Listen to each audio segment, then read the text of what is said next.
सर्वं खल्विदं ब्रह्मा। परमात्मा की एक अद्भुत देन जिसे हम बुद्धि कहते हैं, मनुष्य के पास ये एक ऐसी अनूठी चीज़ है जो परमात्मा ने मनुष्य के अलावा किसी और को नहीं दी।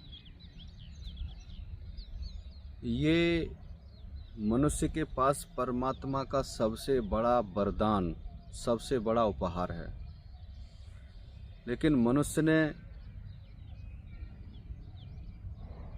इसको अपना सबसे बड़ा अभिशाप मान रखा है, सबसे बड़ा अभिशाप बना रखा है।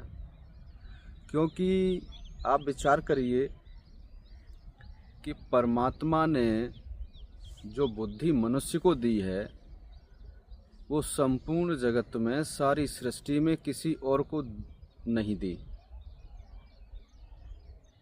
बुद्धि एक ऐसी चीज़ है, जब परमात्मा ने सृष्टि का सृजन किया, एक सूक्ष्म से सूक्ष्म वायरस से लेके बड़े बड़े मॉन्स्टर बनाए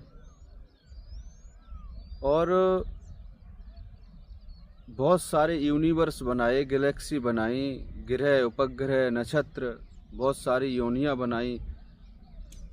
जगत में जो कुछ भी बनाया उसमें से सिर्फ और सिर्फ बुद्धि दी है परमात्मा ने मनुष्य को। अब आप इस बुद्धि का खेल देखिए।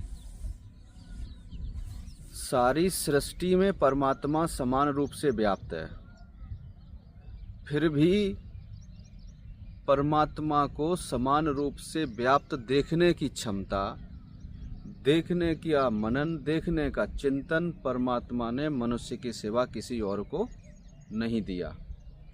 अब क्या करता है मनुष्य? मनुष्य इसी बुद्धि को परमात्मा में न लगा के परमात्मा ने जो कुछ बनाया है उसमें लगा रहा है, और वो जो कुछ प्राप्ति कर पा रहा है, उपलब्धि कर पा रहा है समाज में, देश में, दुनिया में, अंतरिक्ष में, स्पेस में, और हर बार जो कुछ वो उपलब्धि प्राप्त करता है और उसके बाद उसके दिमाग में एक अहंकार का अंकुर पैदा होता है और वो इसमें अपनी जीत मानता है और परमात्मा की हार मानता है। कई जगह परमात्मा को चैलेंज भी कर देता है। वो यहाँ तक कह देता है कि परमात्मा नाम की कोई चीज़ ही नहीं है। अब विचार करिए, परमात्मा ने मनुष्य को ही बुद्धि क्यों दी?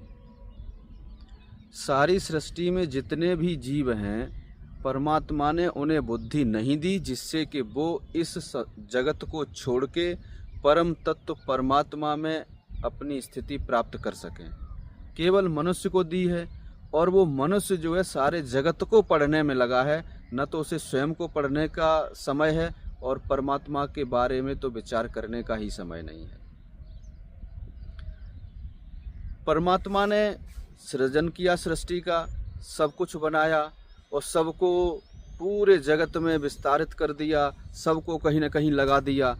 तो उसने सोचा कि मैंने ये सब कुछ कर दिया, अब ये जीव जो हैं मुझ में पुनः प्रवेश कैसे करेंगे? आप विचार करिए, परमात्मा के बारे में आपने थोड़ा भी समझा हो, पढ़ा हो, जिक्र किया हो, सुना हो, मनन किया हो, चिंतन किया हो, तो आपको ये चीज़ पता चलती है कि सारी सृष्टि का सृजनहार स्वयं परमात्मा है। ये पालन भी स्वयं करता है और अंत में इन सब का संहार भी स्वयं करता है। अब आप विचार करिए, सब कुछ करने के बाद, सारी सृष्टि बनाने के बाद, सब में परमात्मा का समान रूप से विस्तार होने के बाद, केवल एक मनुष्य है जिसे परमात्मा ने वापस आने का मार्ग दिया है। सारी सृष्टि में कोई ऐसा जीव, कोई ऐसा जड़ चेतन नहीं है जो परमात्मा में वापस प्रवेश कर सके। परमात्मा ने परमात्मा में वापस प्रवेश करने का जो मार्ग दिया है वो सिर्फ मनुष्य को दिया है, और उसी को हम मेधा, धृति, विद्या और बुद्धि कहते हैं। शास्त्र हमारे कहते हैं एसाम विद्या सह विमुक्त्या, यानी विद्या वो है जो जन्म जन्मांतरों के चक्र से जो प्रकृति के पांचों तत्वों के बंधन से मुक्त कर दे। और वो मार्ग सिर्फ मिला किसको? मनुष्य को। और मनुष्य ने उस मार्ग को खुद ही बंद कर दिया। मनुष्य को परमात्मा ने बुद्धि दी थी इस प्रपंच से बाहर निकल के स्वयं परमात्मा में प्रवेश करने के लिए, और इस बुद्धि का वो दुरुपयोग करते करते इन संसार में इतना विस्तार कर गया है कि वो जन्म जन्मांतरों उसके ख्याल में भी ना आए कि मैं कहाँ से आया हूँ, कहाँ जाना है, वापस जाने का भी मार्ग है भी या नहीं है। और वो जो भी उपलब्धि करता है, सबसे आश्चर्य की बात यह है कि इस बुद्धि से उसे अमरत्व पाना था, वो हर पल मरने की व्यवस्थाएं जुटाता जा रहा है, और हर बार ये सोचता है कि मेरी जीत हुई, परमात्मा की हार हुई। और हर बार वो परमात्मा को एक नया चैलेंज करता है, जबकि उसे पता नहीं है परमात्मा तो स्वयं जानता ही है, और उसने ये सारा प्रपंच बनाया भी इसीलिए है कि तुम जन्म जन्मांतरों इसी में उलझे रहो। और जो परमात्मा का अनन्य भक्त है उसके लिए ही वो दरवाज़ा खुलता है कि तुम वापस आओ और अपने अचल अटल अनंत स्वरूप में स्थित हो जाओ और जन्म जन्मांतर से सदैव के लिए छुटकारा पा जाओ। तो बुद्धि हमें किसके लिए मिली है? परम तत्व परमात्मा में प्रवेश पाने के लिए। लेकिन हम क्या करते हैं? संपूर्ण विश्व में लगे पड़े हैं। और किस में लगे पड़े हैं? वो विश्व जो क्षणभंगुर है, नाशवान है। उसके बाद भी इसको चेतनता जरा भी नहीं आती। अगर कोई परमात्मा की बात भी करे तो अपने अहम में आके, अपने गुरूर में आके, अपनी बुद्धिमत्ता के आगे वो परमात्मा के अस्तित्व को ही नकार देता है। जो परमात्मा के अस्तित्व से बना है वो परमात्मा के अस्तित्व को नकार रहा है।